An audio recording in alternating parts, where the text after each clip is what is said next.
আসসালামু আলাইকুম, সবাইকে স্বাগতম রিসন্স ফ্যামিলিতে। আজকে আমি দেখাবো বিয়েবাড়ির সেরা স্বাদে খাসির মাংস রান্নার রেসিপি। এখানে 2 কেজি পরিমাণে খাসির মাংস নিয়ে নিয়েছি। এখন আমি মাংসগুলোকে ভালোভাবে ধুয়ে পরিষ্কার করে নিয়েছি। এখানে একটি কড়াই নিয়ে নিয়েছি। এখন এখানে হাফ কাপ তেল দিয়ে দিচ্ছি। এখন তেল গরম হয়ে গিয়েছে। এখন হাফ কাপ পরিমাণে পেঁয়াজ কুচি দিয়ে দিচ্ছি। এখন বেরেস্তা তৈরি করে নিব। এখন বেরেস্তা তৈরি হয়ে গিয়েছে। এখন বেরেস্তাগুলোকে উঠিয়ে নিচ্ছি।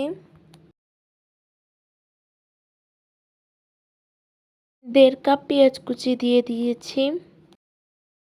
এখানে কিছু গোটা গরম মশলা নিয়ে নিয়েছি, তেজপাতা, দারচিনি, লং, এলাচ এবং বড় কালো এলাচ, কিছু গোলমরিচ। এখন এগুলোকে দিয়ে দিচ্ছি। এখন এখানে আমি 3 টেবিল চামচ মরিচ গুঁড়া, 2 টেবিল চামচ হলুদ গুঁড়া এবং 3 টেবিল চামচ জিরার গুঁড়া নিয়ে নিয়েছি। আপনারা ঝালের পরিমাণটি বাড়িয়ে কমিয়েও দিতে পারেন। 2 টেবিল চামচ ধনিয়া গুঁড়া এবং লবণ 2 টেবিল চামচ।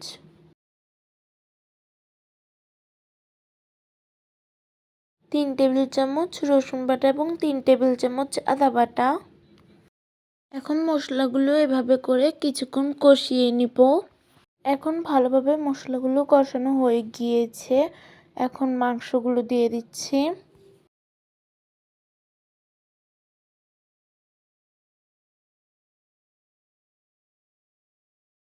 ফেটিয়ে রাখা 3 টেবিল চামচ টক দই দিয়ে দিচ্ছি।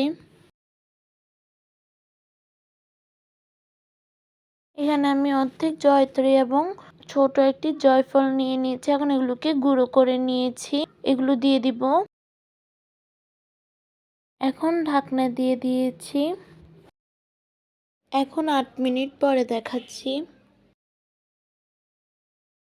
দেখুন মাংস থেকে পানি বের হচ্ছে।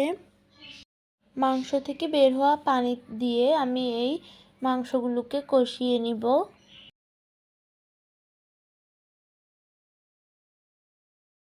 কিছুক্ষণ পর এখন দেখাচ্ছি। অফ ক্যামেরায় আমি এটিকে কয়েকবার নেড়ে দিয়েছিলাম। খাসির মাংস যত বেশি কষানো হবে তত বেশি টেস্ট হবে। এখন আবারও কষানোর জন্য ঢাকনা দিয়ে দিয়েছি। এখন 5 মিনিট পরে দেখাচ্ছি।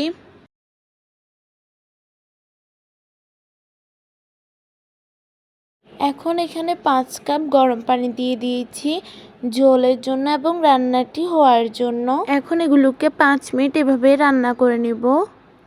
5 মিনিট পরে এখন এগুলো ফুটছে। এখন ঢাকনা দিয়ে দিচ্ছি। এখন 15 মিনিট পরে দেখাচ্ছি। এখন কিছু আলু বখরা দিয়ে দিচ্ছি।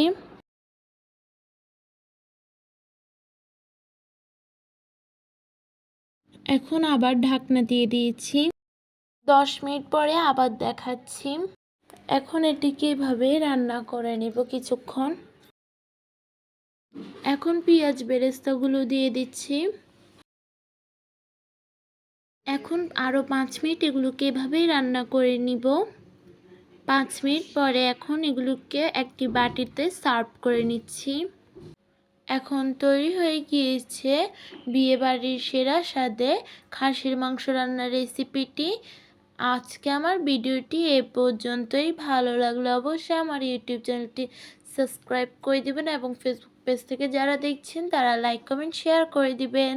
আসসালামু আলাইকুম।